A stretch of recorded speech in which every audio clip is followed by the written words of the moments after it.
පහුගිය කාල වකවානුවලදී මම බුදුදහමේ ආශ්‍රව ධර්මයන් ක්ෂය කරන දර්ශනය ගැන නොයෙක් ආකාරයකින් කතා කළා. අද දවසේදී ඒ පිළිබඳව අපි කෙටියෙන් කතා කරලා ඒ බුදුරජාණන් වහන්සේ දේශනා කළ ධර්මය දකින්න තැනට අපේ මනස පත් කරගන්නට අපි කුමක් කටයුතුද කියන කාරණාවෙන් ප්‍රතිපදාව ගැන ටිකක් කතා කරමු. විශේෂයෙන්ම අපි දන්නවා බුදුරජාණන් වහන්සේගේ ධර්මයේ ප්‍රධානම තැනක් හිමිවන්නේ පටිච්ච සමුප්පාද ධර්ම දේශනාවට. යෝ ධම්මං පස්සති සෝ පටිච්ච සමුප්පාදං පස්සති යෝ පටිච්ච සමුප්පාදං පස්සති සෝ ධම්මං පස්සති. යම් කිසි කෙනෙක් පටිච්ච සමුප්පාදයේ දැක්කොත් ධර්මයේ දැක්ක ධර්මයේ දැක්කොත් පටිච්ච සමුප්පාදයේ දැක්කා කියන ධර්මතාවයයි පෙන්වන්නේ. අපි ටිකක් මෙනෙහි කළොත් නුවණින් බැලුවොත් පටිච්ච සමුප්පාද ධර්මය අපි නුවණින් මෙනෙහි කරන්නේ ඇයි? පටිච්ච සමුප්පාද ධර්මය නුවණින් මෙනෙහි කරන්නේ සම්මර්ෂණය කරන්නේ කුමන අර්ථ ප්‍රතිලාභයක් සඳහාද කියලා අපි බැලුවොත් මම හිතන්නේ කවුරුත් දන්නවා ඇති පටිච්ච සමුප්පාද ධර්මය කියනකොට අවිද්‍යාව පත්‍ය සංඛාරා සංඛාර පත්‍ය විඥානං කියලා ජාති ජරා මරණ දක්වාම පෙන්වන පටිච්ච සමුප්පාද පටිච්ච සමුප්පන්න ධර්මතාවය. ඇත්තටම පින්වතුනි මේ පටිච්ච සමුප්පාද ධර්මතාවයේ නුවණින් මෙනෙහි කරන්නේ නුවණින් සම්මර්ෂණය කරනකොට ඒ ප්‍රතිඵලය නැත්නම් අර්ථය තමයි චතුරාර්ය සත්‍ය අවබෝධය. චතුරාර්ය සත්‍ය අවබෝධය ලබා ගන්නටයි පටිච්ච සමුප්පාද ධර්ම මෙනෙහි කරන්නේ. අපි ඒ පටිච්ච සමුප්පාද ධර්මයේ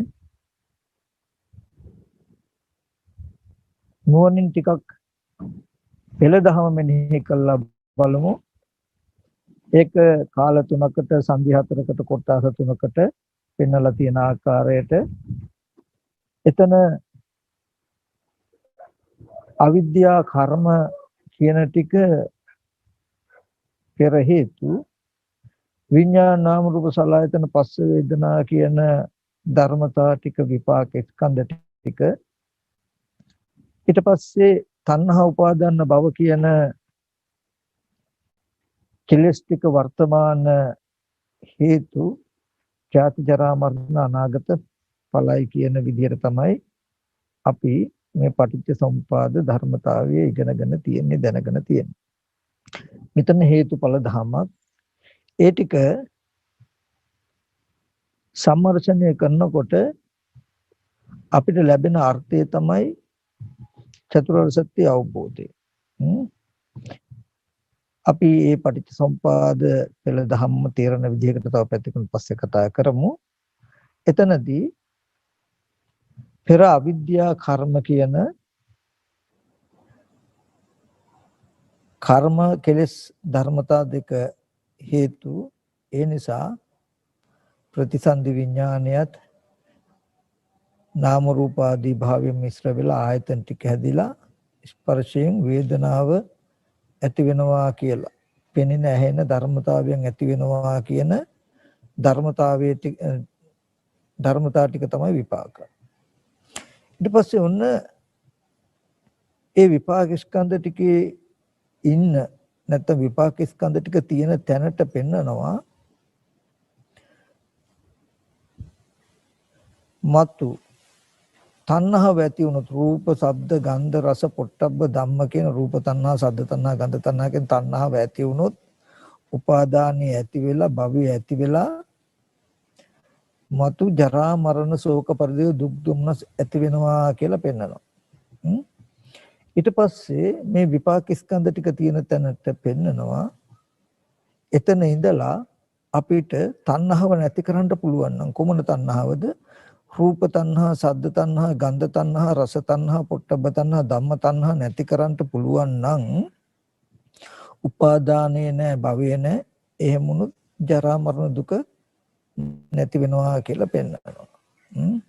එතකොට ඒ නිසා මේ පුරාණ කර්මයට හටගත්ත විපාක ටික තුල ඉඳගෙන අපිට අලුතින් තණ්හා උපාදාන කියන කෙලෙස් ටික නැති නොකරන ආකාරයට ඇති නොකරන ආකාරයට කටයුතු කරන්නට වෙනවා. ඔන්න හොඳට බලන්න මේ පටිච්චසමුප්පාද ධර්මතාවය අනුලෝම ප්‍රතිලෝම මෙනෙහි කරනකොට ලැබුණු උත්තරේ තමයි පුරාණ කර්මයට විපාක ටිකක් හැදුනා. දැන් ඒකට අපිට කරන්න දෙයක් නැහැ. මොකද පුරාණ කර්ම ප්‍රත්‍යයෙන් දැන් වර්තමානයේදී අද අලුතෙන් රූප තණ්හා, සද්ද තණ්හා, ගන්ධ තණ්හා, රස තණ්හා, පොට්ටබ්බ තණ්හා තිබුණොත් උපාදානය වෙලා භවය ඇති වෙලා ජරා මරණ දුක ඇති වෙනවා කියන තැන ගන්න ජාති ජරා මරණ ශෝක පරිදේ දුක්ඛ දෝමන සුපායාස කියලා කියේ දුක්ඛ සත්‍යය.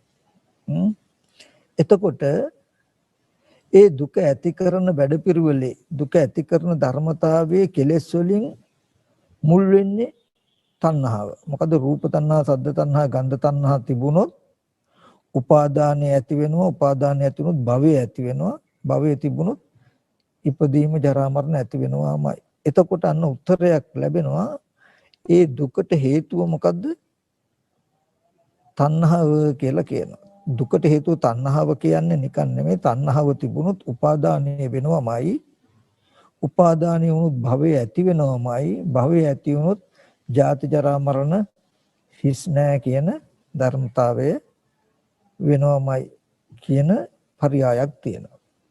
එතකොට ඔන්න මේ පටිච්චසමුපාද සිද්ධිය ගවේෂණය කරනකොට මතු ජරා මරණ දුක කියන ධර්මතාවයක් වෙයි නම් ඒ ජරා මරණ දුක කියන ධර්මතාවය ඇති වෙන්නේ භවය නිසායි. භවය ඇතින උපාදාන නිසායි. උපාදානය වෙන්නේ රූප තණ්හා, සද්ද තණ්හා, ගන්ධ තණ්හා, රස තණ්හා, පොට්ටබ්බ තණ්හා, ධම්ම තණ්හා කියන මේ හය ආකාර තණ්හාව තිබුණොතිනුයි කියන උත්තරයක් අපිට ලැබුණා.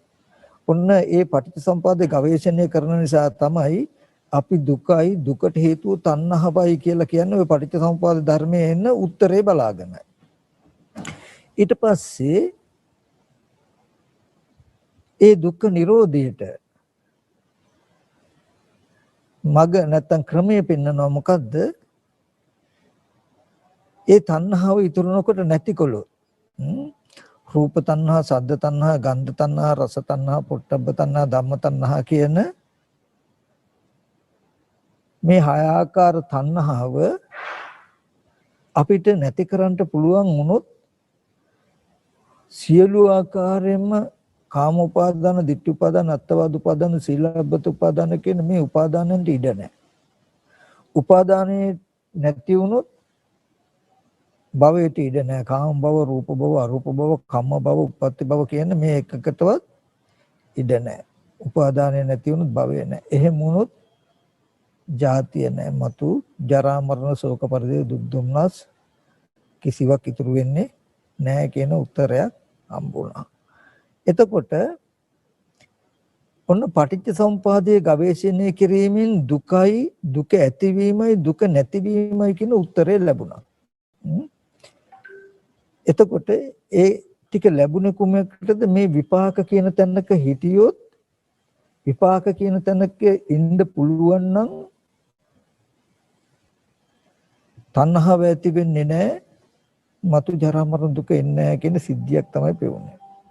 එතකොට මාර්ගය හැටියට හම්බෙන්නේ මොකද්ද? ඒ තණ්හා නිරෝධයට කටයුතු කරන එක තමයි ප්‍රතිපදාව වෙන්නේ. ඔන්න පටිච්චසමුපාදයේ ගවේෂණය කිරීමෙන් ලැබුණු අර්ථය චතුරාර්ය සත්‍යය. චතුරාර්ය සත්‍ය ගවේෂණය කිරීමෙන් ලැබෙන අර්ථය වෙන්නේ මොකක්ද? දුක දැක්කා. දුක ඇති වෙන්න හේතුව තණ්හාවයි කියලා දැක්කා.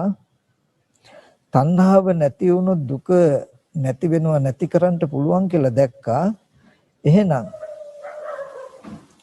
තණ්හාව නිරෝධ වෙන විදිහට මේ පුරාණ කර්මයට හටගත්තු විපාක ටිකේ වාසයකට යුතුයි කියන උත්තරේකුයි එන්නේ. මොකද පුරාණ කර්මයට හටගත්තු විපාක ස්කන්ධ ටික තියෙන තැනක ඉඳලයි මේ බලන්නේ. මිසක ලෝකේ අපි දුක් විඳින තැන ඉඳලා නෙමෙයි. හොඳට මතක තියාගන්න ඕනේ. පෙර අවිද්‍යා කර්මයට විපාක ස්කන්ධ ටික තියෙන තැනට සාපේක්ෂවයි යතහභූත ඥානයට සාපේක්ෂවයි මේ දර්ශනය කතා කරන්නේ. එහෙම නැතු අපි මේ ජරා මරණ දුක් විඳින්මින් ඉන්න තැනට සාපේක්ෂව නෙවෙයි. අපි ඒක වෙන දවසක වෙන වෙලාවක පොඩ්ඩක් කතා කරමු. නම් දැන් චතුරාර්ය සත්‍ය අවබෝධයෙන් ලැබෙන වාසිය තමයි මොකද්ද? දුක්ඛ නිරෝධ ගාමිනී පටිපදාව, දුක් නැති කරන ප්‍රතිපදාව අපිට හිලිපෙහෙලි වෙනවා. එතකොට ওই ධර්මතාවයම මම අපි කාටත් තේරෙන විදිහට තව පర్యాయකින් පොඩ්ඩක් මම පෙන්නන්නම්. පටිච්ච සමුප්පාද ධර්මතාවේ හරහා චතුරාර්ය සත්‍යයෙන් මාර්ග ප්‍රතිලාභයට එන හැටි. පටිච්ච සමුප්පාද කියලා කියන්නේ පටිච්ච සමුප්පාද කියන්නේ ඵලයන් උපදවන ප්‍රත්‍යයන් ඇති කරන. පටිච්ච සමුප්පන්න කියලා කියන්නේ හේතුන්ගෙන් හටගත්ත ප්‍රත්‍යයන්ගෙන් හටගත්ත කියන එක. එතකොට අපි අවිද්‍යා සංඛාර කියන හේතු ටිකට අපි මේකට කිව්වොත් පටිච්ච ධර්මය නැත්තම් පෙර හේතු කියලා කිව්වොත් විඤ්ඤාණ නාම රූප සලආයතන පස්ස වේදනා කියන ටිකට අපි කියන්ට වෙනවා පටිච්ච සමුප්පන්න ධර්මය කියලා ඵලයක් කියලා. ඊට පස්සේ වර්තමාන ඒ විපාක ස්කන්ධ ටිකට කියන්ට වෙනවා පටිච්ච ධර්මතාවයක් කියලා. තණ්හා උපාදාන ධර්මතා ටික තණ්හා උපාදාන භව කියන එක පටිච්ච සමුප්පන්න ධර්මතාවයක් කියන්න වෙනවා. ආපහු තණ්හා උපාදාන භව කියන එක පටිච්ච ධර්මතාවයක් කියන්න වෙනවා. ජරා මරණ දුක පටිච්ච සමුප්පන්න ධර්මතාවයක් කියන්න වෙනවා. ඒක මම තේරෙන විදිහකට යමක් පැහැදිලි කරන්නයි මෙහෙම මතක් කළේ. ඔය අපි කතා කරපු ටික අවිද්‍යා සංඛාර පෙරයි විඤ්ඤාණාමෘතලායතන පස්ස වේදනා මේ ටික විපාකයි තණ්හා උපාදාන භව වර්තමාන හේතුයි ජාති ජරා මරණ අනාගත ඵලයි කියලා කිව්වට අපිට තේරෙන්නේ නැත්නම් අපිට තේරෙන භාෂාවකින් ටිකක් සරල කළා මම කියන්නම්. හැබැයි මේක මෙහෙම බොහොම අපිට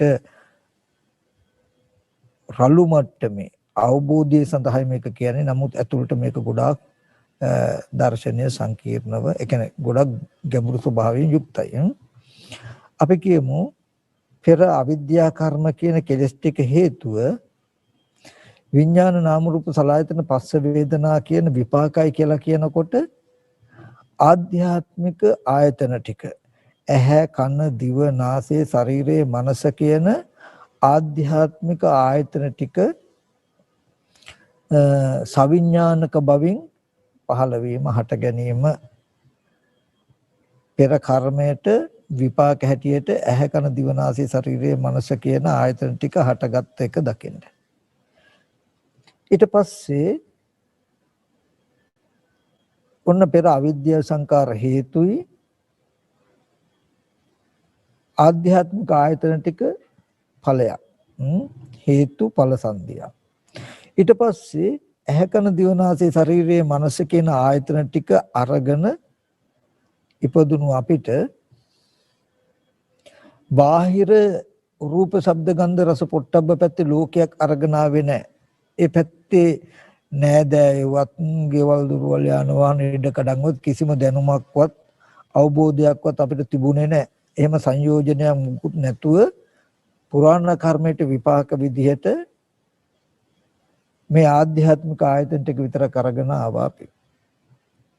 ඉද පරිපක්කිත ආයතන නම් මේ ආයතන ටිකෙන් ටික මොහු කරා යනකොට මොකද වෙන්නේ? වර්තමාන මොහෝ අවිජ්ජා මෝහ ස්වභාවයෙන් යුක්ත අවිද්‍යාව නිසා මොකද කරන්නේ?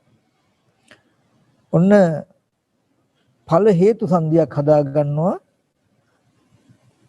රූප තණ්හා, සද්ද තණ්හා, ගන්ධ තණ්හා, රස තණ්හා, පොට්ටබ්බ තණ්හා, ධම්ම තණ්හා කියන තණ්හාව දකින්ද මොකද්ද?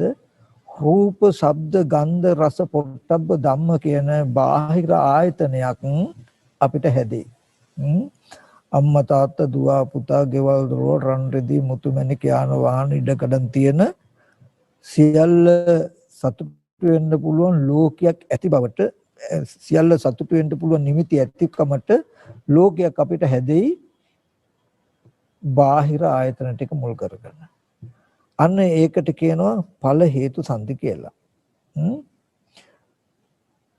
එතකොට ඒ රූප ශබ්ද ගන්ධ රස පොට්ටබ්බ ධම්ම කියන බාහිර ආයතන පැත්තේ ලෝකයක් හම්බෙලා තියෙන කාරණාවෙන් දකින්න තණ්හා උපාදාන භව කියන වර්තමාන කෙලෙස් ටික ඇති වෙච්ච බවට රැස් වෙච්ච බවට සකස් වෙච්ච බවට තමන්ට හඳුනා ගන්න තියෙන හොඳම නිමිත්තක් තමයි දෙවන්නේක් නිර්මාණය වෙන එක. එහෙම නැත්නම් රූප ශබ්ද ගන්ධ රස පොට්ටබ්බ ධම්ම කියන බාහිර ආයතනයක් හැදිලා ඒ පැත්තේ ලෝකයක් නිර්මාණය වෙලා තියෙන එක. එහෙම ලෝකයක් තිබුණොත් ඔන්න ඒක ඵල හේතු සංදි. පුරාණ කර්මයට හටගත්ත විපාක ටික ආධ්‍යාත්මික ආයතන ටික. ඊට පස්සේ ආධ්‍යාත්මික ආයතන ටික හේතු කරගෙන බාහිර ආයතන ටිකේ ඇතිකම හදාගත්ත ඵල හේතු සංදියක් හැටියට ඊට පස්සේ ඒ රූප ශබ්ද ගන්ධ රස පොට්ටබ්බ ධම්ම කියන බාහිර ආයතන ටිකේ හැදිලා තියෙන ලෝකය තුල තියෙන කුමන හෝ නිමිත්තක් අරමුණු වෙලා අපි ආපහු සසරට යනවා ප්‍රතිසන්දියට යනවා. අන්න ආපහු හේතුඵල සංදි.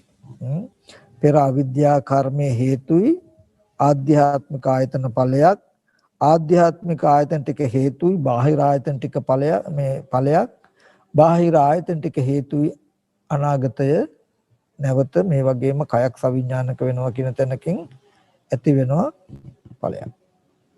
එතකොට මෙන්න මේ හේතුඵල ධහමේදී බුදුරජාණන් වහන්සේ කෙටියෙන් මතක් කළ එක දෙයක් ඔය පටිච්චසමුප්පාද සිද්ධියේදී පුරාණ කර්මය නිසා විපාක කියලා කිව්වේ පෙර අවිද්‍යාවට ඇහැ කන දිවනාසය ශරීරයේ මනස කියන ආධ්‍යාත්මික ආයතන අරගෙන ඉන්න ඕගොල්ලන්ට අපිට මතක් කරනවා රූප තණ්හා සද්ද තණ්හා කියන තණ්හාව තිබුණු උපාදාන භව වෙලා මතු ජරා මරණ දුක එනවා කියලා කිව්වේ. රූප ශබ්ද ගන්ධ රස පොට්ටබ්බ ධම්ම කියන බාහිර ආයතන ටික හැදිලා ඒ පැත්තේ ලෝකයක් හැදිලා තිබුණොත් ඒ පැත්තේ භවයක් හැදිලා තිබුණොත් මතුවට ඒව ආරම්භය නිමිති වශයෙන් අරගෙන ප්‍රතිසන්දි යන්න වෙනවා කියන එකයි කිව්වේ. තණ්හා උපාදාන භව නැත්තම් මතු ජරා මරණ නැහැ කියන එකෙන් පෙන්වුවේ පුරාණ කර්මයට හටගත්ත විපාක වූ ආධ්‍යාත්මික ආයතන ටික පරිහරණය කරන්න අපිට පුළුවන් නම් ක්‍රමයක් තියෙනවා නම් දෙවන්නේක් නිර්මාණය නොවෙන. ඒ කියන්නේ රූප ශබ්ද ගන්ධ රස පොට්ටබ්බ ධම්ම කියන බාහිර ආයතන පැත්තේ ලෝකයක් නිර්මාණය වෙන්නේ නැත්තම් වෙලා දැනට නිර්මාණය වෙලා තියෙන ලෝකය ක්‍රමක්‍රමයෙන් දිය කරලා හරින්න පුළුවන් නම් අපිට රූප ශබ්ද ගන්ධ රස පොට්ටබ්බ පැත්තේ එනකොට අපි ගෙනාවෙත් නැහැ. ආවට පස්සේ හදාගත්ත වර්තමාන කෙලස් ටිකකින් හදාගත්ත ඇතිකමට හම්බ වෙන මේ ලෝකය නැති වුණොත් මතු ප්‍රතිසන්දියට යන්නේ නැහැ කියන එකයි තණ්හා උපාදාන භව නැති වුණොත් මතු ජරා මරණ නැහැ කියන කාරණාවෙන් පෙන්නන්නේ. ඇයි එහෙම කියන්නේ? අපි මේ කාරණාව පොඩ්ඩක් බලමු. බුදුරජාණන් වහන්සේ දුක්ඛ පෙන්නලා දුකට හේතුව තණ්හාවයි කියලා පෙන්නලා තණ්හාව නැති වෙනකොට දුක නැති වෙනවා කියලා පෙන්වුවාම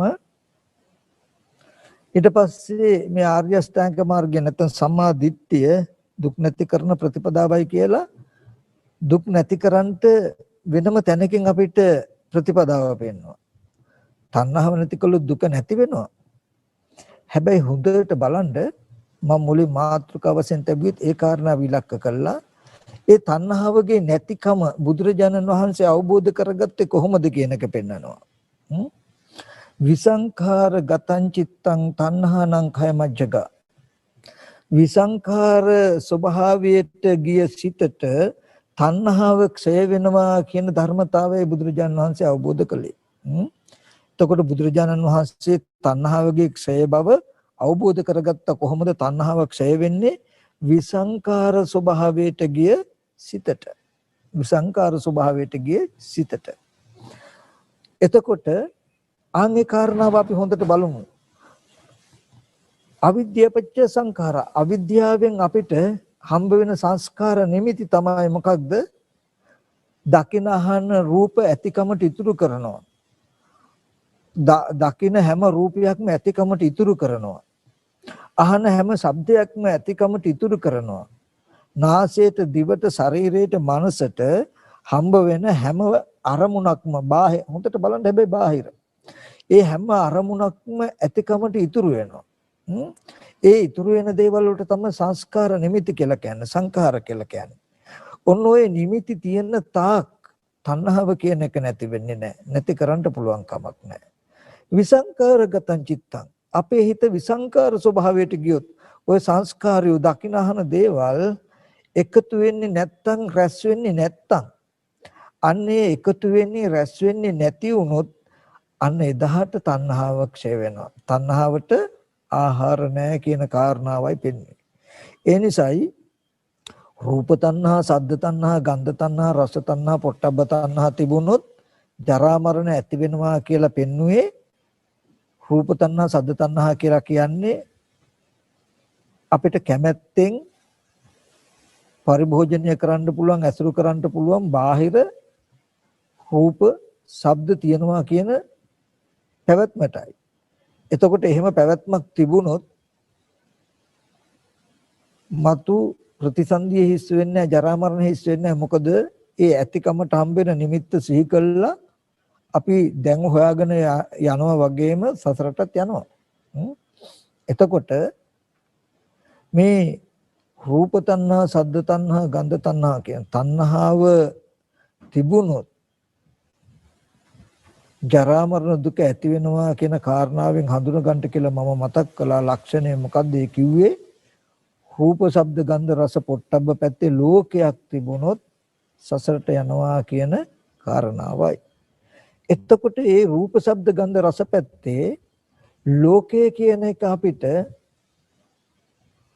ලෝකය කියන එක තිබුණොත් තණ්හාව නතර වෙන්නේ නැහැ, ප්‍රතිසන්දිය නතර වෙන්නේ නැහැ. ඒ ලෝකය කියන එක හැදෙන එක නතර වෙන්නේ දකින, අහන, දැනෙන, දැනගන්න හැම දෙයක්ම ඉතුරු වෙනවා නම් දැක්කහම යම් රූපයක් ඇහෙන් දැක්කොත් දැකපු දේ ඇතිකමට ඉතුරු වෙනවා. කනින් ශබ්දයක් ඇහුවොත් අහනකමට ඉතුරු වෙනවා. නාසයෙන් ගන්ධයක් ආග්‍රහණය කළොත් අතන මේ වගේ ගඳක් තියෙනවා ගියොත් ආග්‍රහණය කරන්න පුළුවන් කියලා නිමිති ඉතුරු වෙනවා. මෙන්න මේ රැස් වෙන දකින අහන දේවල් රැස් වෙන ගතිය ඇතිතාක් සකස් වෙන ගතිය ඇතිතාක් තණ්හාව ක්ෂය කරන්න බෑ. එතකොට විසංකාරගතං චිත්තං විසංකාර ස්වභාවයට ගියොත් දැක්කොත් දැකපු දේ දැකීමෙන් පස්සේ ඉවරයි. ඇහුවොත් ඇහෙන දේ ඇහිමෙන් පස්සේ ඉවරයි. ගන්ධ සුවඳ ආග්‍රහණය කළොත් ආග්‍රහණයෙන් පස්සේ ඉවරයි නම් යමක් සමුදේ ස්වභාව වෙයිද ඒ හැම දෙයක්ම නිරුද්ධ වෙන ස්වභාවයෙන් යුක්තයි කියන එක පෙනුනොත් අපිට දකින අහන දේවල් ඉතුරු වෙන්නේ නැතුව නිරුද්ධ වෙනවා කියන ධර්මතාවයක් හම්බ වුණොත් අන්න තණ්හාවට ඉඩ නැහැ. සංස්කාර නිමිති ඇතිකමට නිමිති නැත්තම් තණ්හාවට ඉඩ නැහැ. එහෙම වුණොත් උපාදාන වෙන්න භවයක් හැදෙන්න ඉඩ නැහැ. එහෙම වුණොත් මතුවට ප්‍රතිසන්දිට යන්න ඉඩ නැහැ. එතකොට අපි ටිකක් මෙනෙහි කළා බැලුවොත්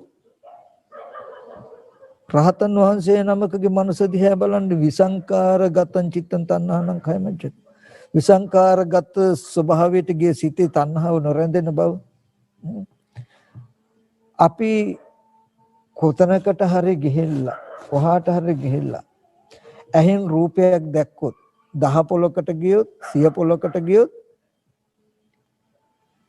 ඒ දකින ස්ථාන 10 ගැනම 100 ගැනම අපිට මතකයි අහවල් තැන මෙහෙම දෙයක් තිබ්බා කියලා නිමිති තියෙනවා. යමක් ඇහුනොත් සද්දයක් අහන් අහවල් තැනින් මෙන්න මේ විදිහේ සද්දයක් අහන්න පුළුවන් කියලා නිමිති හිටිනවා. ඊගාවට අපේ ස්වභාවය තමයි දකින අහන දේවල් ඉතුරු වෙනවා. ඒ වගේම තමන්ට ප්‍රතිපක්ෂව තමන්ට පරිබාහිරව තව වස්තුවක් නිර්මාණය වෙනවා, දෙවන්නේක් නිර්මාණය වෙනවා.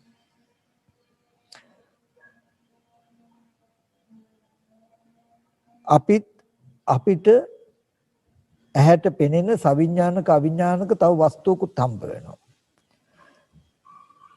කන අපේ කනට තව පරිබාහිර ශබ්ද හම්බ වෙනවා. එතකොට දෙවන්නේක් නිර්මාණය වෙනකොට ඇලෙනවා ගැටෙනවා කියන එක නොවුනොත් තමයි පුදුම වීම පුදුම නැහැ. හරි.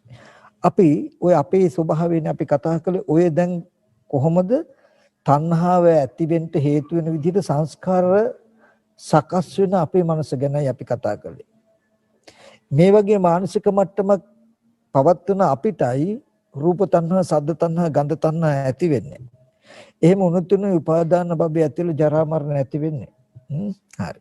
අපි රහතන් වහන්සේ නමක් තණ්හාව නැති කළා සසර ඉපදීම නතර කළා දුක නැති කළ පුත්තමන් වහන්සේ නම. හරි. සසර ඉපදීම නතර කළා. ඉපදීම ඇති කරන තණ්හාව ක්ෂය කළා. ඒ තණ්හාව ක්ෂය වුණේ කොහොමද කියන කාරණාව අපි බලමු. විසංකාර ස්වභාවයට ගිය සිතක් තියෙන නිසා. රැස් වෙන්නේ නැති මානසික ගතියක් තියෙන නිසා.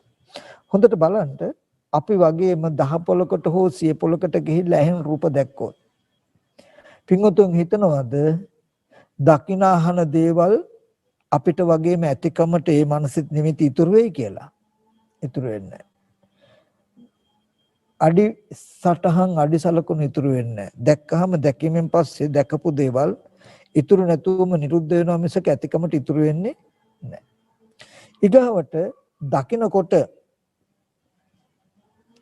තමන්ට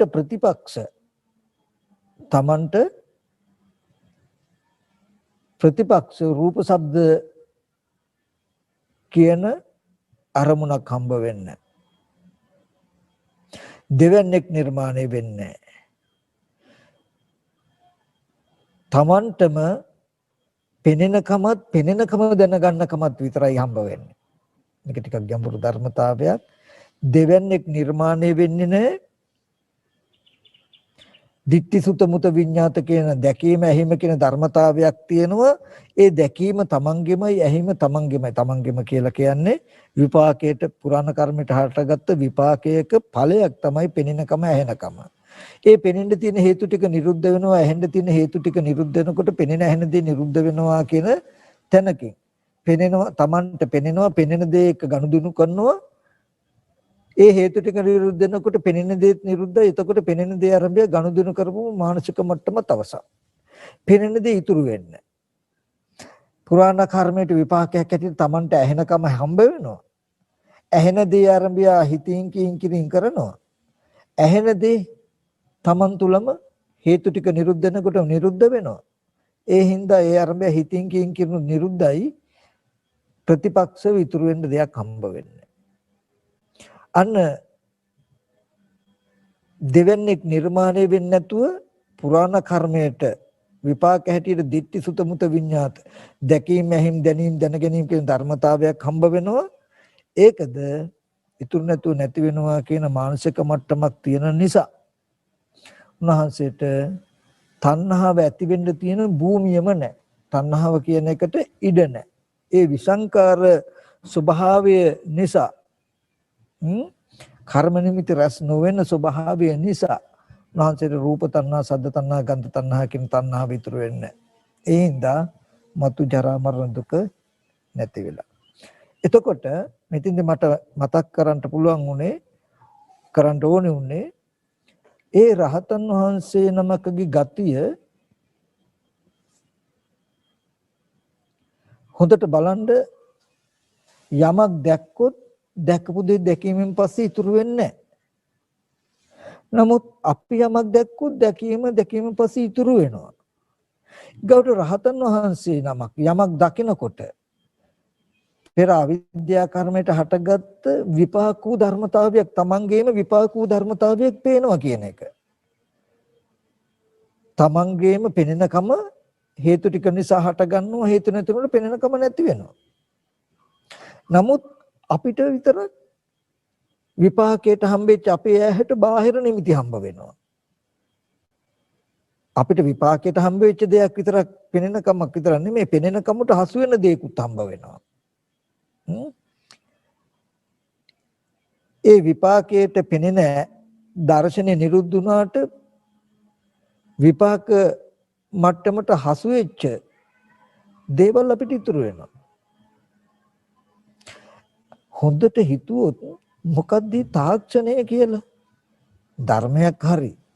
රහතන් වහන්සේ නමකට දෙවන්නේක් නිර්මාණය වෙන්නේ නැති විදිහට බලන් අහන්න පුළුවන් නම් ඊට පස්සේ බලලා අහලා එතනින් අහකට යනකොට නිමිති ඉතුරු වෙන්නේ නැත්තම් ඒ මොන විදිහටද මනස පරිහරණය කළේ? අපිට දකිනහන වෙලාවට තමන් සහ තමන්ට ප්‍රතිපක්ෂ වස්තුවක් නිර්මාණය වෙනවා නම් දෙවන්නේක් නිර්මාණය වෙනවා නම් ඊට පස්සේ දැකලා ආපහු යනකොට දකිනහන දේවල් ඉතුරු වෙනවා නම් මොන වරදක්ද අපේ කොතනද අපිට මේකේ වැරද්ද තියෙන්නේ කියන කාරණාව අපි ටිකක් ගවේෂණය කළොත් අපිට මෙන්න මේ තණ්හාව ඇතිවෙන්න හේතු වෙන නිමිති හැදෙන දෝෂය හොයාගන්න පුළුවන්. තණ්හාව හැදෙන්න හේතු වෙන නිමිති හොයාගන්න පුළුවන්. මුලින්ම මම මතක් කළේ පටිච්චසමුප්පාද ධර්මතාවය සම්මර්ෂණය කළාම ලැබුණු උත්තරේ තමයි තණ්හාව නැති වුණු තණ්හාව නිසා දුක ඇති වෙනවා තණ්හාව නැති වුණු දුක නැති වෙනවා කියන උත්තරය. හැබැයි මේ තණ්හාව කියන ධර්මතාවය ඇති වෙන්නේ මෙන්න මේ සංස්කාර නිමිති නිසායි. සංස්කාර නිමිති නැති වුණු තණ්හාව නැති කරන්න පුළුවන් වෙන්නේ කියන කාරණාව නිසා තමයි මාර්ගය කියන තැනකට ආපහු අපිව පනවලා තියෙන්නේ. අපි පැමිණලා තියෙන්නේ. ඒකයි චතුරාර්ය සත්‍ය අවබෝධ වෙච්ච කෙනෙකුට හම්බ වෙනවා ඊට පස්සේ මාර්ග දර්ශනය සම්මාදිට්ඨිය. ඒ කියන්නේ සම්මාදිට්ඨිය කියන එකේදී හම්බ වෙන්නේ මොකද්ද? මනස විසංඛාරගත ස්වභාවයකට පත් කරගන්නට කරන්නේ මොකද්ද කියන වැඩ පිළිවෙල. අවිද්‍යා නිරෝධ සංකාර නිරෝධ කියන තැනක. හරි අපි දැන් පොඩ්ඩක් කතා කරමු රහතන් වහන්සේ නමකට දකිනහන දෙයක නිමිති ඉතුරු නොවුණු නිසායි රූප ශබ්ද ගන්ධ රස පැත්තේ නිමිති ඉතුරු වුණේ නැහැ. ඒ හිඳයි විසංකාර ස්වභාවයකට මනසපත් වෙච්ච නිසායි තණ්හාව නැති වුණේ. අපිට දුක ඇති වෙන්නේ තණ්හාව නිසායි. ඒ තණ්හාව ඇති වෙන්නේ භූමියේ තියෙන හිඳයි. මොකද්ද? තණ්හාව ඇති වෙන්න පුළුවන් ආකාරයට රූප, ශබ්ද, ගන්ධ, රස, පොට්ටබ්බ නිමිති තියෙන හිඳයි තණ්හාව ඇති වෙන්නේ. ඕම නිමිති නැති ඒ තණ්හාව නැති කරන්න නම් අපිට නැති කරන්න පුළුවන් වෙනව කොහොමද? අන්නේ රූප, ශබ්ද, ගන්ධ, රස, පොට්ටබ්බ ධම්ම කියන නිමිති අපේ මනසේ නොහිටියෝ. ඒකයි දුකට හේතුව තණ්හාව කියලා පෙන්නලා තණ්හාව නැති වුණොත් දුක නැති වෙනවා කියලා පෙන්නලා ඒ තණ්හා නිරෝධයෙන් දුක්ඛ නිරෝධ වෙන වැඩපිළිවෙල ඊට පස්සේ පෙන්වන්නේ කොතනින්ද? කෙලින්ම දකින්නහන නිමිතිද නොහිටන මට්ටමක දර්ශනයකින්. ඒක තමයි මාර්ගයේදී පෙන්වන්නේ. අපි ඒ පිළිබඳව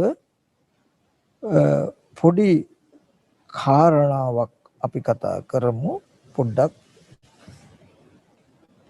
එතනදී පුරාණ කර්මයට විපාක හැටියට හම්බ වෙලා අපිට පේනවා කියන සිද්ධිය ගැන අපි බලමු. පුරාණ කර්මයට හම්බෙච්ච විපාක ටික මම වෙලාම දින්ද එක ආයතනකින් කියන්නම්. මේ කතා කරන ටිකක් ගැඹුරුයි. නමුත් මතුවට මේ කරුණු කාරණා ගලපලා ගන්නට හැමදෙනාම උත්සාහවත් වෙන්න. අපේ ඇහැ අපි ගන්න මොකද ගොඩාක් කෙලස් වලට හිතේශී වූ නිමිති ඉතුරු වෙන්නේ අපිට මේ ඇහැ හරහා. මේ ඇහැ ගත්තොත් ප්‍රධාන වශයෙන් කොටස් දෙකකට බෙදෙනවා. මාංශ චක්ෂුසේ සහ ප්‍රසාද චක්ෂුසේ කියලා. එතකොට මේ ඇහැ ගත්තාම සම්පූර්ණ දර්ශන කෘත්‍යයේදී ප්‍රධාන වෙන්නේ ඇහැ. මේ ඇහැ හැදිලා තියෙන්නේ ඉදිරියෙන් තියෙන වස්තුවක් නැත්තම් යමක් පිළිබිඹු කරන්න පුළුවන් විදිහේ ඔපයක් ඇතුව කණ්ණාඩියක් තියෙන්නේ කණ්ණාඩිය ඔපයක් තියෙන්නේ ඉදිරියෙන් තියෙන වස්තුවක් පිළිබිඹු කරන්න වගේ. එතකොට මේ ඇහැට කර්මෙන් එබඳු ගතියක් හැදලා තින්නේ ඇයි? බාහිර අපි හිතාගෙන ඉන්න විදිහේ රූප තියෙනව නෙමෙයි. අවකාශ ධාතුව අවුරාගෙන පඨවි ආපෝ තේජෝ වායෝ වර්ණ ගන්ධ රස ඕජා කියන අෂ්ටමක රූප කලාප අවකාශ ධාතුව තුල රාශි වෙලා තියෙනවා. අවකාශ ධාතුව තුල රාශි වෙලා තියෙන මහ භූත රූප කලාප තියෙන තැනට ආලෝකයේ වැටිලා පරාවර්තනය වෙනකොට මේ චක්කු ප්‍රසාදයේ තුලදී රූප සටහන් හැදෙනවා. රූප හැදෙනවා. මේ රූප උපද්දලා ගන්න රූප හදන්න තමයි මේ ඇහැ කියන මැෂින් එක තියෙන්නේ. අපි ගත්තොත් හංසයන්ගේ තෙල් අරගත්ත මැෂින් එකට පුළුවන් එකට තියෙන කිරි දියයි එකට තිබ්බහම කිරි වලින් වතුර වෙන් කරලා වතුරෙන් කිරි වෙන් කරලා පෙන්වන්න. ඒ වගේ අෂ්ටමක රූප කලා පඨවි ආපෝ තේජෝ වායෝ වර්ණ ගන්ධ රස ඕජා කියන අෂ්ටමක රූප කලාප තියෙන තැනක මේ ඇහැ නැමැති මැෂින් එකට මේ ප්‍රසාදයට පුළුවන් වෙනම වර්ණ සටහන් ටික විතරක් ගෝචර කරගන්නට ඒකද ආලෝකයේ උදව් වෙන්නේ. එතකොට ඇහැ නිසයි රූප හැම්බෙන්නේ, රූප නිසයි ඇහැ හම්බ වෙන්නේ. හරි. එතකොට අපිට පේන්නේ ආලෝකයේ උදව්වෙන් මහ භූත තියෙන තැනකට ආලෝකය වැටුනහම ඇහැට තමයි රූපේ වැටෙන්නේ. ඇහත් රූපයක් තියෙන තැනට හිත ඊට අනුගත උපන්නාම චක්කු සම්පස්සය කියනවා. ස්පර්ශය නිසා අපිට මේ යම් වස්තුවක් පෙනෙන්නේ. අපිට යමක් පේන්න නම් ඇහැ නැතුව රූපේ නැතුව චක්කු විඥානේ නැතුව පෙනෙන්නේ නැහැ. පේනවා කියන සිද්ධිය ගත්තාම චක්කු සම්පස්සයෙන් උපන්න වේදනා සංඥාවන් හිතක පහළ වීමට තමයි පේනවා කියලා කියන්නේ. හොඳට මේ පේනවා කියන සිද්ධිය ගන්න දිට්ටි කියන එක චක්කු සම්පස්සේ නිසායි ස්පර්ශය නිසායි යමක් පෙනෙන්නේ අපිට. අපිට ඇහැ කියන යමක් නැත්තම් හිත කියලා යමක් නැත්තම් රූප ගැන අපි දන්නේ. හිත කියලා චක්කු විඥානය කියලා යමක් නොඋනේ නම් අපි ඒත් රූප දන්නේ. ඇහැ කියලා යමක් නැත්තම් හිත තිබුණත් රූප තිබුණත් ඒත් මේ පේනවා කියන කෘත්‍ය වෙන්නේ.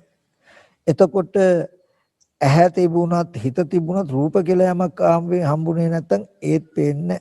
එතකොට මෙතනදී ඒ ඇහෙනුයි ඒ හිතෙනුයි තියෙන රූප දැක්ක නෙමෙයි. තියෙන රූපයක් කියලා හිතන්නත් රූපය ඉපදිලා නැති වෙනවා කියලා හිතන්නේ අපි පෙවුනා කියන සිද්ධිය මුල් කරගෙනනේ. නමුත් පේනවා කියන සිද්ධියට ඇහැයි හිතයි රූපයයි කියන තුන් දෙනාම නිසාම නම් පෙනෙන්නේ. එතකොට මේ පේනවා කියන සිද්ධිය ගත්තාම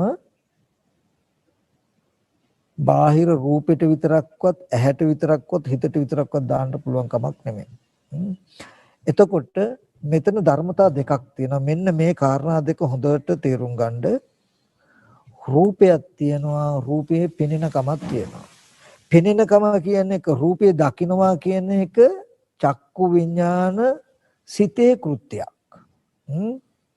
දර්ශන කෘත්‍ය කරන චක්කු විඥාන සිතෙන්. එතකොට චක්කු විඥාන සිතට දර්ශනය වෙන්නේ මොකක්ද? රූපය. මොන රූපයද? චක්කු ප්‍රසාදයට පතිත වෙලා තියෙන රූපය. එතකොට රූපයත් රූපේ දැනගන්න හිතත්. මම ඔන්න හොඳ කාරණාවක් ඕගලන්ට කියනවා. මෙන්න මේකෙන් අල්ලගන්න පුළුවන් අපිට මේ වෙලා තියෙන දෝෂේ. අපි කියමු යම් කිසි කෙනෙක්ගේ ඇහැට ওই වගේ ආලෝක උදව්වෙන් රූපයක් වැටලා තියෙනවා. ඒ කියන්නේ හඳ බලාගෙන ඉන්නවා කියලා. දැන් හඳ දිහා කෙනෙක් බලාගෙන ඉන්නවා. දැන් කෙනෙකුට පේනවා මොකද්ද? අපි බාහිර රූපේ බලනවා කියලා නේ අපිට තේරෙන්නේ. හරි. බාහිර රූප පේනවා කියන හඳ කෙනෙකුට පේනවා. දැන් බලාගෙන ඉන්නවා. හරි. ගාවට පරචිත්ත විඥානනේ තියෙන අනුන්ගේ සිද්ධාන්නා නුවණක් තියෙන කෙනෙක් හඳ දිහා බලාගෙන ඉන්න කෙනාගේ හිත දිහා බැලුවොත්. දැන් එක්කෙනෙක් හඳ දිහා බලාගෙන ඉන්නවා. හරි. දැන් එයාට පේනවා හඳ. තව කෙනෙක් කරනවා මොකද්ද? පරචිත්ත විඥානනේ. ඒ කියන්නේ අනුන්ගේ සිද්ධාන්නා නුවණක් තියෙන කෙනෙක් හඳ දිහා බලාගෙන ඉන්න කෙනාගේ හිත දිහා බලනවා. හඳ දිහා බලාගෙන ඉන්න කෙනාගේ හිත දිහා බලනකොට ඒ හිතේ එතකොට එයාට පේනවා අරය හඳ දිහා බලාගෙන ඉන්නේ කියලා. පරචිත්ත විඥානණයෙන් ඉන්න කෙනාට දන්නවා මේ වෙලාවේදී අරය හඳ දිහා බලමින් ඉන්නේ කියලා. කොහොමද දැනගන්නේ?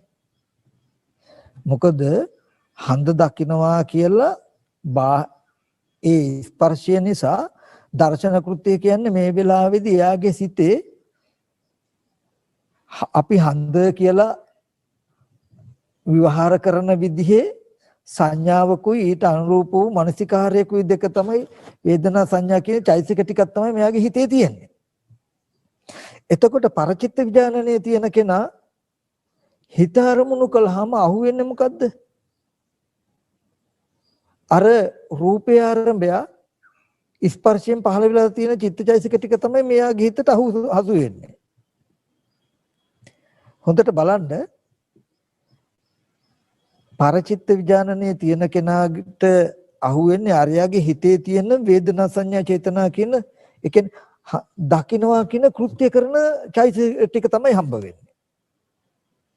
ඊට පස්සේ අරයා දකින්නේ ඇහැට වැටෙන රූපේ. හරි අපි කියමු බාහිර රූපේ කියලා. බලන්න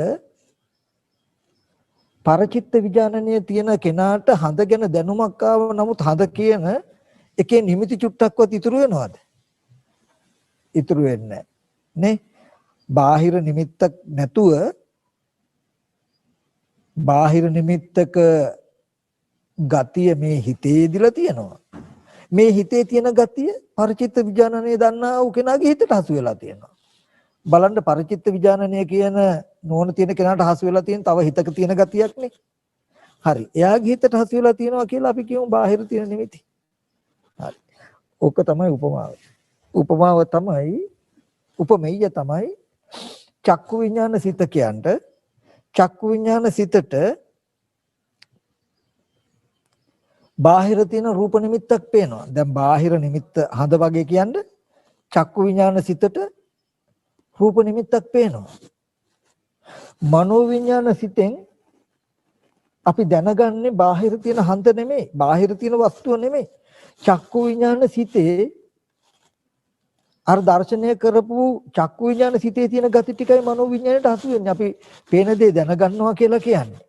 අපිට පේනවා පේන දේ දැනගන්නකොට පේන දේ දැනගන්නවා කියලා කරන්නේ මොකද්ද? අපේම දර්ශනය අපි දැනගන්න එක කරන්නේ මිසක බාහිර වස්තුවක් හමු වෙන එක නෙමෙයි. එතකොට අපේ මනෝ විඥාන මට්ටමේ සිතට හසු වෙලා තියෙන චක්කු විඥාන මට්ටමේ සිතේ තියෙන චෛතසික ටික.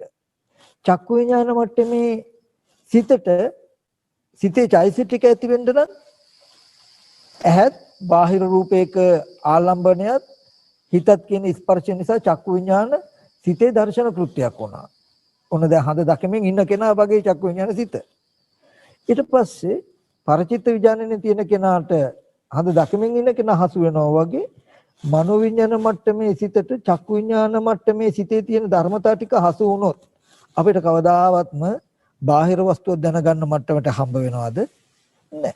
එතකොට ඇහැ රූප චක්කු විඥාන කියන තුන නිරුද්ධ වෙනකොට ස්පර්ශ නිරුද්ධ වෙනකොට චක්කු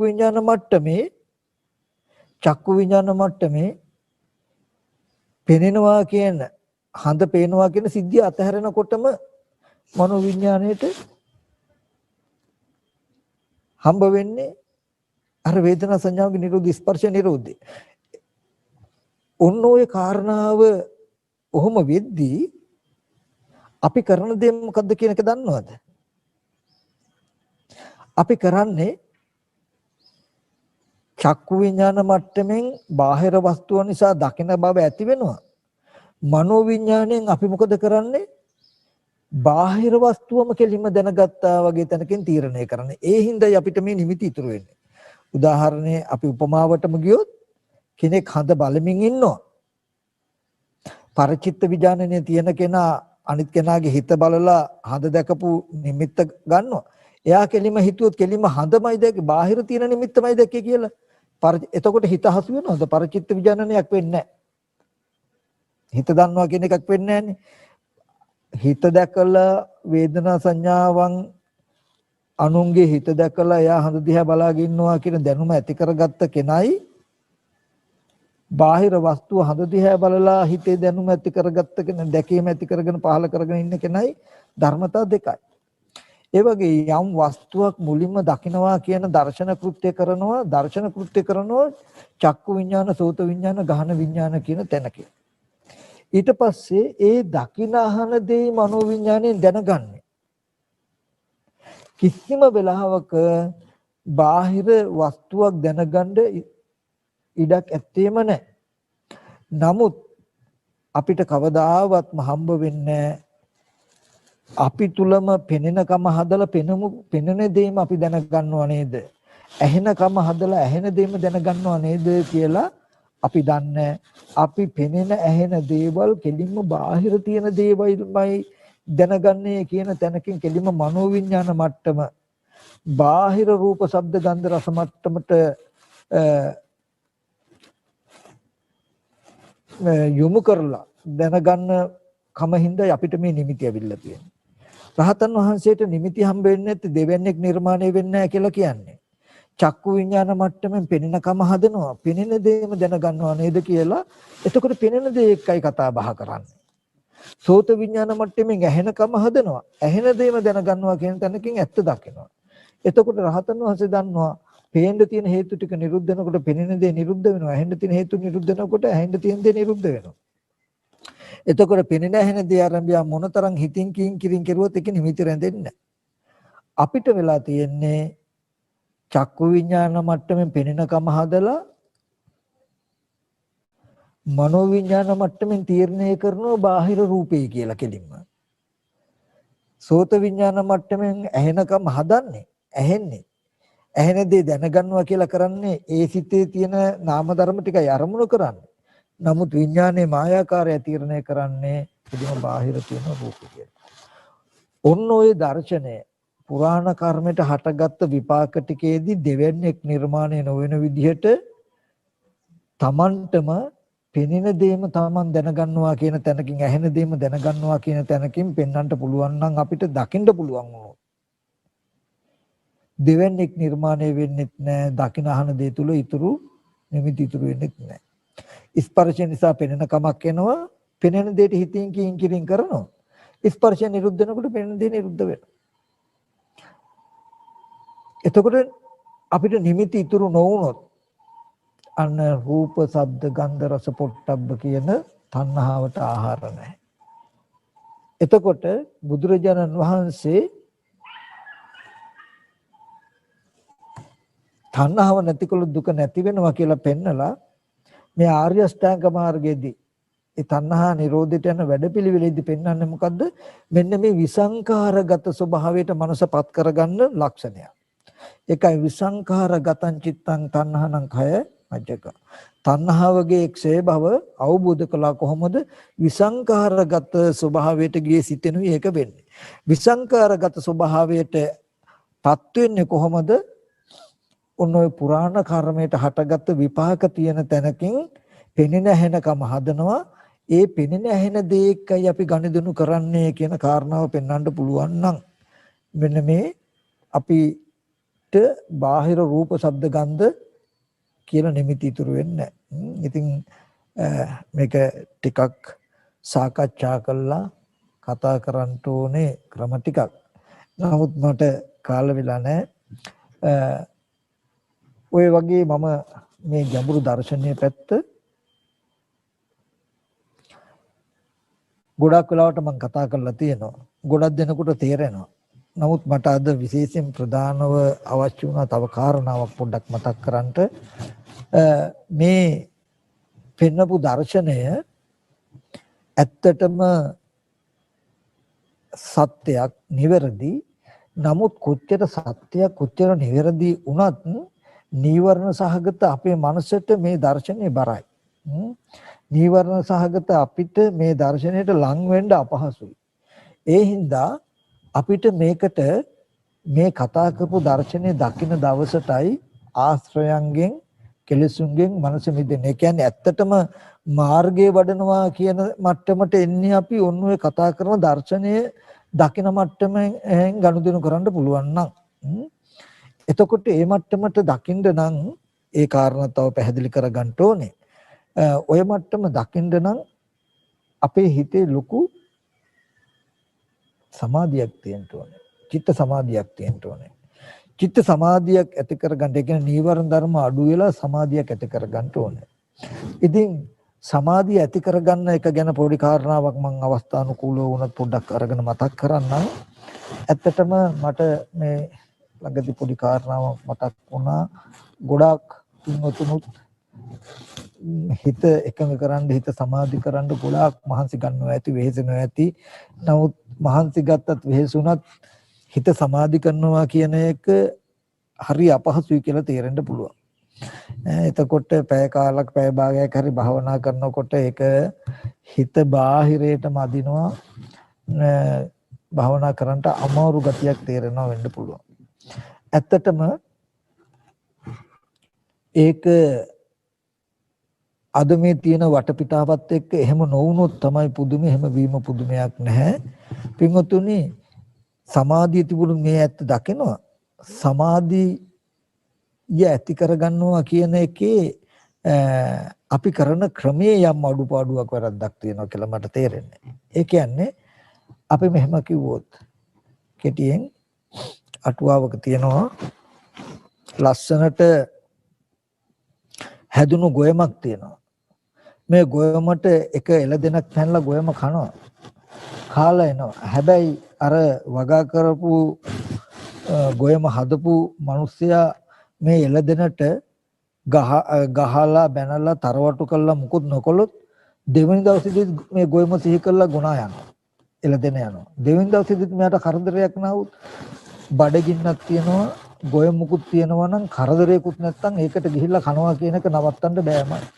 ඉතින් අටුවාවේ පෙන්නනවා දෙවෙනි දවසේදී මේ දෙන පැනලා ගොයන් කනවා.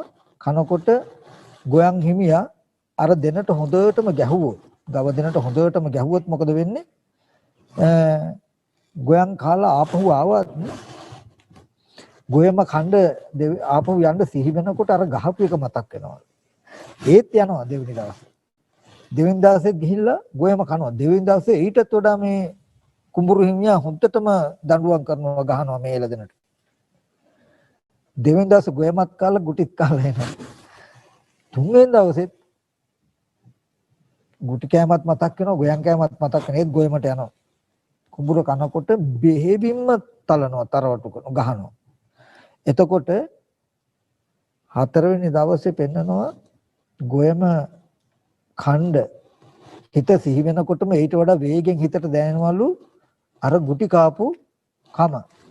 අර ගුටි කාපු කම ඒ හින්දා යන්නේ නැහැ කියලා පෙන්නනවා අටුවාව. ඒ වගේ පින්වතුනි මම මතක් කළේ මෙහෙමයි. අපි හැම කෙනෙක්ම බලන්න මේ බණ කතා කරනවා, දර්ශනයක් කතා කරනවා. ඊට පස්සේ මේ දර්ශනයට සමාධියක් ඕනේ කියලාත් කතා කරනවා. සමාධියේ වඩන්න කියලා ආනාපාන සතිය, බුදු ගුණ, අසුභය, මරණය කුමන හෝ කමටහම් වඩන්නත් හදනවා. හැබැයි කමටහම් වඩන්න ගියාම මරන්න වගේ හිත මොන විදියකට තියාගන්නව බාහිරේටම අදිනවා. ඇයි මේකට හේතුව? මේකට හේතුව තමයි ගෙවල් දොරවල් අම්මා තාත්තා දුව පුතා යාන වාහන ඉඩ කඩන් ලස්සන උයන් වතු ගෙවල් කියලා මේ හිතට දැනෙන ලෝකයක් එහෙමම තියෙද්දි මේවා ඔක්කොම තියෙද්දි ඒකේ දෝෂයක් ආදීනමයක් පෙන්වන්නේ ඒවා ඔක්කොම තියනවා කියන ගතිය තියෙනවා. අපි ඉතින් භාවනා කරන්න යනවා. භාවනා කරන්න කියලා ඉඳගත්තට හිත දන්නවා මෙහෙම ලස්සන තැන් ඇසුරු කරපු අය පුද්ගලයෝ තැන් තියනවා කියලා. ඉතින් මේ හිත නිමිත්තක තියෙන්නේ නැතුව කඩාගෙන බාහිරට යන එක පුදුමයක් නෑ. හැබැයි එහෙට යන හිතට බාහිර තියනවා ලස්සනයි පුද්ගලයෝ සත්වයේ ඉන්නවා කියලා පෙන්නන හිතට ඒකේ ආදීනවයක් දෝෂයක් කවදාවත් අපි පෙන්වන්නේ නැහැ. අර කුඹුරට පයින් දෙනට ගහන්නේ දඬුවම් කරන්නේ. ඉතින් ඊගව දවසේදීත් ආපහු යනවා. ඉතින් කොච්චර මෙහි හිත එකඟ කරගන්න හැදුවත් එකඟ මොන විදිහටවත් මේ හිත එකඟ කරගන්න බැරුව බාහිරට යන්නේ පින්වතුනි වෙන මොකුත් හින්දා නෙමෙයි. එහෙම දේවල් තියනවා කියලා සුඛාස්වාදයේ ඝටිත වෙච්ච නිමිති අපි ගාව තියෙන නිසායි. ඉතින් මම මේ පින්වතුන්ට කෙටියෙන් අවස්ථානුකූලව කාරණාවක් මතක් කරනවා. ඒ තමයි මේ දර්ශනීය දැනගෙන සමාධිය ඇති කරගන්න කියලා ලොකු වෙහසක් ගන්න ඕනේ. ලොකු අපහසුවක් ගන්න ඕනේ. කිසිම වෙහසක් නැතුව සැපෙන් සතුටින් හිත සමාධි වෙලා මේ දර්ශනය තේරෙන මට්ටමට එනවා. ඔගොල්ලෝ හැම වෙලාවෙම එක කාරණාවක් කරන්න ටිකක් උත්සාහවත් වෙන්න. ඒ කියන්නේ මේ ලෝකයේ තුල තියෙනවා විමුක්ති මුඛ කියලා එකක්. මිදීමේ දොරටු අනිත්‍ය දුක්ඛ අනාත්ම කියලා. මේ අනිත්‍ය දුක්ඛ අනාත්ම කියන ලක්ෂණ තුනෙන් කුමන හෝ ලක්ෂණයක් අනිත්‍ය ලක්ෂණයෙන් හෝ දුක්ඛ ලක්ෂණයෙන් හෝ අනාත්ම ලක්ෂණයෙන් හෝ අනිත්‍යයි දුක්ඛයි කියන ලක්ෂණයෙන් හෝ සවිඥානික අවිඥානික සෑම වස්තුවක්ම නුවණින් මෙනෙහි කර පෙන්න ඉන්න. කෙටියෙන් කිව්වහම භවයට කලකිරුණෙක් වෙන්න. මම ඒක පෙන්නන හැටි කෙටියෙන් ගත්තොත් අපි නිකමට ගත්තොත් එක අරමුණක් දෙකක් නෙමෙයි. අපි නිකන් ලෝකෙ දිහා බැලුවොත් අනේ මෙච්චර ලස්සනට ගොඩනැගිලි තියෙනවා, ගස් කොළන් තියෙනවා, මේ පරිසරය හරිය ලස්සනයි. අනේ මෙච්චර ලස්සන මේ පරිසරය පවා අනිත්‍ය ධර්මතාවයෙන් උදුරලා ගන්නවනේ. මේට අවුරුදු 100කට ඉස්සෙල්ලා තියෙන එකම වස්තුවක්වත් ගොඩනැගිල්ලක්වත් මේ පරිසරය තුල නැහැ. අනේ තව අවුරුදු 50ක් 100ක් යනකොට මේ කිසිම දෙයක් හිටින්නේ නැහැ නේද? අනිත්‍යයි කියන ධර්මතාවයේ මෙච්චර දේවල් පවා උදුරලා ගන්නවනේ. හරියට ගල් කැසර් එකක වැටෙන හැම ගලක්ම කුඩුපට්ටම් කරනවා වගේ අනිත්‍යයි කියන ධර්මතාවයෙන් මේ හැම දෙයක්ම කුඩුපට්ටම් කරනවානේ. අනේ මොනතරම් සාර විදියට තිබුණත් මේ හැම දෙයක්ම අනිත්‍යයි කියන ධර්මතාව විසින් ජරා මරණයට පත් කරනවානේ කියලා විරාග සංඥාවෙන් හොඳට නිතරම හිතන්න. එක අරමුණක් ගැන නෙමෙයි. භවයට කලකිරුණෙක්ව හාත්පසක නිකම් මානසිකාර්ය කර ඉන්න. ඊට පස්සේ ඕනම රූපයක් පුද්ගලික සත්වයක් කියලා දැක්කොත් පුද්ගලික සත්වයක් නෙමෙයි. කන බොන ආහාරයෙන් හැදුණු ජරා මරණයට යන රූපයක් නේ. තමන්ගේ ශරීරය දිහා අනේ කන බොන ආහාරයෙන් හැදෙන ජරා මරණයට පත් වෙන ජරා මරණය කරා ගමන් කරන රූපයක් නෙමෙයි කියලා එහෙම නිකන් ආධ්‍යාත්මික බාහිර වස්තු ගැන හැම දෙයක්ම ජරා මරණ ධර්මතාවයෙන් නොතැවරුණු කිසිදු දෙයක් මේ ලෝකේ නෑ නේද කියන එක පෙන්වන්න. හොඳ ලස්සන විශාල මාලිගාවක් හම්බ වුණා. තමන් උපායශීලී වෙන්න. කළුගල් වලින් හදපු මහා විශාල මාලිගාවල් පවා විනාශ වෙච්ච එකේ නෂ්ටවශේෂයන් පෙනෙනකොට මෙබඳු ගොඩනැගිලි විනාශ නොවී තියෙයිද? අනේ තව අවුරුදු 50ක් 100ක් යනකොට මේ එකම දෙයක්වත් තියෙන්නේ නැහැ නේද කියලා මේ වගේ විරාග සංඥාවෙන් අර බුදුරජාණන් වහන්සේ දේශනා කරන් රාහුල භවයට කලකිරුණක් වෙන්න කියලා මේ සහ විශාල මේ සියලුම හරි ලස්සනට දෙයක් හම්බුනොත් අනේ මේ තරම් ලස්සන වස්තුවක් තිබුණත් මේ තරම් ලස්සන වටපිටාවක් තිබුණත් අනිත්‍යයි කියන ධර්මතාවයෙන් නොබෝ දවසක මේ ස්වභාවය නැති කරන උදුර ගන්නවා නේද? අනේ මේ සංස්කාරය මෙච්චරට අනිත්‍ය ස්වභාවයෙන් යුක්තයි නේද? නොයැලෙන්න සුදුසුයි නේද කියලා හොඳට අනිත්‍යයෙන් හෝ දුකෙන් හෝ අනිත්‍යයි දුකෙන් හෝ මේ නිතරම මානසිකාරය කරන්න. එහෙම තමන්ට ප්‍රිය වූ මනාප වූ පුද්ගලයෝ සත්වයේ ඉන්නව නෙමෙයි. ජරා මරණය කරා ගමන් කරමින් පවතින වස්තුන් තියෙනව නේද?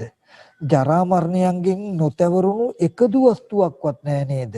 එකින් එක පුටුවක් මේසයක් දැක්ක අනේ මේ තරම් මේ තියෙන මේ බඩු බහන්නේ පවා ජරා මරණයටපත් වෙනවනේ. මේකද ජරා මරණ ස්වභාව කොට ඇති වස්තුවක්නේ කියලා සවිඥානික අවිඥානික හැම වස්තුවක් අරඹයාම යද්දී එද්දී වාහනයක යද්දී වැඩ කටයුතු කරද්දී මෙනෙහි කර බලන්න. Taman නගින යන්නේන වාහනේ උනත් මෙච්චර හොඳට මේක තිබුණාට තව අවුරුදු 50කට යනකොට මේ වාහනේ පවා දිරලා කෑලි හැලෙන තත්යකටපත් වෙයි නේද? තව අවුරුදු 100 200ක් යනකොට මෙබඳු ස්වභාවයන් පවා හිටින්නේ නැහැ නේද? අනේ මෙබඳු ප්‍රියමනාපයට තියෙන පහසුවට තියෙන වස්තු පවා උදුර ගන්නවා නේද?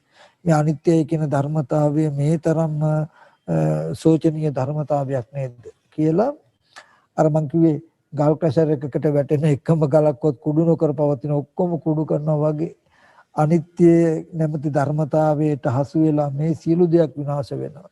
ජරා මරණ ධර්මතාවයට හසු වෙන සියලු දෙයක්ම දුක්ඛ ස්වභාවයෙන් යුක්තයි කියලා පෙන්වන්නේ. එහෙම නැත්නම් හතුරෙකුට යමක් කරනවා වගේ මේ හැම වස්තුවක්ම බලාගෙන ඉන්නේ එක එක ආකාරයට පෙනී ඉඳලා රාග දේශ මොහ මා තුල ඇති කළ මාව ජරා මරණ දුකට දාන්න නේද? ලස්සන උයනක් වගේ පොකුණක් වගේ ළමයෙක් වගේ උද්‍යානයක් වගේ ගහක් වගේ නගරයක් වගේ ලස්සනට පෙනී ඉඳලා කරන්නේ මේ රාග දේශ මොහ ඇති කරවන්න හදන එක නේද? හරියට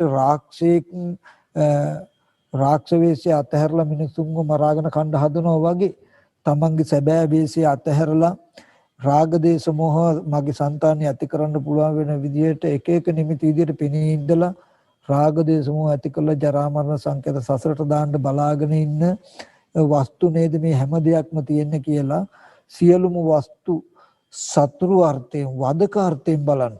එතකොට තමන්ට ප්‍රිය පිණිස තමන්ව විමුක්තියට දාන්න ගෙනාපු නුවණ නැත්තම් තමන්ව යහපතට දාන්න ගෙනාපු එකම නිමිත්තක්වත් නැහැ කියන තැනකින් පෙන්වන්න.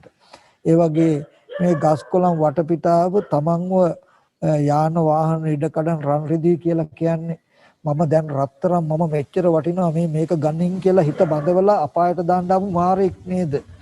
මේ වාහනේ බලපන් මෙච්චර පහසුයි මෙච්චර ලස්සනයි කියලා හිත අලවලා හිත බඳවලා අනිත්‍ය වෙන දෙයකට වෙනස් වෙන දෙයකට හිත අලවලා බඳවලා අසාර දෙයකට දාන්න ජරා මරණ දුකට මාව දාන්න අපු මාරයෙක් නේද වගේ තැනකින් හඳුනා ගන්න. එතකොට මට යහපත පිණිස පැමිණි මට තියෙන එකම වස්තුවයි කියන තැනකින් බදා ගන්න හිත ටග්ගල හඳුනා ගන්නවා තමන්ගේ අවඩ පිණිස ඉදිරිපත් වෙච්ච හතුරෙක් නොකරන දෙයක් මේ ගෙවල් දොරවල් යාන වාහන කරනවා නේද වගේ තැනකින් ඒව පරිහරණය කරන්නේ අවශ්‍යතාවයට විතරක් වෙනවා. එතකොට හිත නිතරම මේ පැත්තට යන ගතිය අඩු වෙනවා. මෙන්න මේ විදිහට අනිත්‍යම හෝ දුකෙන් හෝ අනාත්ම සංඥාවෙන් භවයට කලකිරුණෙක් නිතරම බල ඉන්න නොබෝ දවසකින් අර කුඹුරට පයින් දෙන කුඹුර සිහි කරනකොට ගුටි කාපික සිහි කරනවා වගේ භවයේ සිහි කරනකොට මේකේ ආදීනව සිහි වෙනකොට මේ හිත දුවන එක නතර වෙනවා. ඕගොල්ලෝ අපි ආදීනව පෙන්වන්න නැති වුණොත් හිත බාහිරයට අදිනවා කියන එක බාහිරට දුවනවා කියන එක නතර වෙන්නේ නෑමයි නතර කරන්න බෑ. අපි භාවනා කරන්න ගියාම අපිට අමාරු වෙන්නේ ඒ නිසායි. මේ විදිහට කළොත් බාහිරට යන සිතුවිලි ඉක්මනට සංසිඳිලා කිසිදු වෙහෙසක් නැතුව බොහෝම ප්‍රියමනාප තැනකට හිතපත් වෙනවා. ඒ විතරක් නෙවෙයි බොහොම හොඳට චිත්ත සංතානයේ එකක බව වෙනම තිබුණා. අමුතුවෙන් සමාධිය පිණිස කමටහනක් වඩන්න ඕනේ. ඔය විරාග ස්වභාවයට ඔය දැන් අනිත්‍ය සංඥා අනත්ත් සංඥා අසුභ සංඥා විරාග සංඥා කියන කුමන හෝ සංඥාවක ලෝකෙ දිහා නිතරම කටයුතු කරන්ඩ එතකොට ඉබේම මේ සිතුවිලි වල වේගය අඩු වෙලා නිවර්ණ ධර්ම දුර වෙලා මෙන්න මේ දර්ශනය දකින්නවා කියන තැනට එනවා. ඉතින් ඒ දර්ශනය පැත්ත අද මම කතා කරපු දේ අහපු කට්ටිය නම් දන්නවා ඇති. අලුතෙන් එකතු වෙච්ච කට්ටියට නම් මේ මොකද්ද කිව්වේ කියලා ප්‍රශ්නයක් මොකද කියපු එක තේරුම් කරන්න තරම් කාල වේලාවක් නැහැ. ඉතින් මතුවට මේ සම්බන්ධව ගැඹුරින් අධ්‍යයනය කරන්න හැමදෙනාම කටයුතු කරන්න කියලාත් මතක් කරනවා.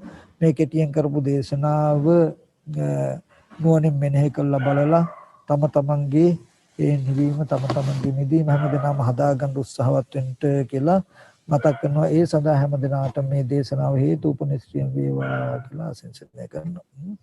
හොඳයි අපි මේ දේශනාව තුළින් ජනිත වූ සියලු කුසලයන් අනුමෝදන් කටයුතු දැන් වලට අනුමෝදන් කරමු. ලෝකයේ සම්බුද්ධ ශාසනයත් මේ පින්වත්තුන්වත් ඒ වගේම ආරණ්‍ය ශ්‍රේෂ්ඨ අධිග්‍රහිත සාසන මාමක ලෝකපාලක සියලු දෙවියෝ මේ පින් අනුමෝදන් වෙත්වා. දෙවියන්ගේ දිවයිසුරු වඩා වර්ධනය කරගන්න දිව්‍යෝත්පන්න බෝධි මුතුන් වෙන සනසෙත්වා කියලා අපි දෙවියන්ට පින් අනුමෝදන් කරමු. ආකාසට්ටා ච බුම්මට්ටා දේවා නාග මහිත්‍තිකා පුඤ්ඤන්තං අනුමෝදිත්වා චිරන් රැක්කන්තු බුද්ධ ශාසනං. ආකාසට්ටා ච බුම්මට්ටා දේවා නාග මහිත්‍තිකා පුඤ්ඤන්තං අනුමෝදිත්වා චිරන් රැක්කන්තු බුද්ධ ශාවකං. ආකාසට්ටා ච බුම්මට්ටා දේවා නාග මහිත්‍තිකා පුඤ්ඤන්තං අනුමෝදිත්වා දෝදයන්තු සිවම් පදං. ඒ වගේම මේ පින්වත් සියලු දෙනාටත් අපි සෑම දිනාටමත් මේ ශාසනය පවත්වන්නට වෙහෙස අනුශාසනා කරන ඒ වගේ මේ ශාසනය පවත්වන්නට මහත් වෙහෙසක් දරන්නා වූ ගෞරවනීය මහා සංඝරත්නය සිහිපත් කරනවා. ඒ වගේම අපගේ කල්යාණ මිත්‍ර සත්භාග්‍යචාරින් වහන්සේලා වන ආරණ්‍ය ශ්‍රේෂ්ඨී අපි පින්වත් ස්වාමීන් වහන්සේලාත් අපි මංගල නන්දරත්න හඳුරු කශ්‍යප හඳුරු ආදී සමාහිත හඳුරු ආදී මේ සීනාසන වැඩ වාසය කරන ස්වාමීන් වහන්සේලාත් අපි පොල්ගස්සයි සද්ධාර්ථ ස්වාමීන් වහන්සේ ආදී ඒ ස්වාමීන් වහන්සේලාත් ඒ ආයතන වල ඉන්න පොඩි ස්වාමීන් වහන්සේලා සියලු මහා සංඝරත්නයටත් මේ පින් අනුමෝදන් කරනවා. ඒ වගේම පින්වත් ස්වාමීන් වහන්සේලා ප්‍රාර්ථනීය බෝධිකින් තුන් වෙන සෙනසෙත්වා කියන තැනකින් ස්වාමීන් වහන්සේලා පින් අනුමෝදන් කරන ගමන් පැවිදි ජීවිතයේ අපිට ආචාර්ය අපවත් වේදාලව ආචාර්ය උපදින වහන්සේලා සිහිපත් කරනවා. ඒ වගේම ගිහි ඥාතිත්වයෙන් කලුරිය කලව සියලු ඥාතින සිහිපත් කරන සියලුම මියගිය අයටත් මේ පින් අනුමෝදන් කරන අනුමෝදන් වෙත්වා. ඉදම්මේ ඥාතිනම් හෝතු සුඛිතා හොන්තු ඥාතියෝ ඉදම්මේ ඥාතිනම් සුඛිතා හොන්තු ඥාතියෝ ඉදම්මේ ඥාතිනම් හෝතු සුඛිතා හොන්තු ඥාතියෝ. මේ පින්වත් සියලු දෙනාටත් නිතරම සිව්පසයෙන් අප උපස්ථාන කරන ධම්පෙන් පිළිගන්නා වූ දාරකාරක ආදීන්ටත් සද්ධර්ම ශ්‍රවණය කළා වූ පින්වත් සියලු දෙනාටත් ඔබ හැම සියලු දෙනාට මේ කුසල ධර්මයේ උතුම් නිවන් පිණසම් පාරමිතාවක් වේවා සාදු කියලා.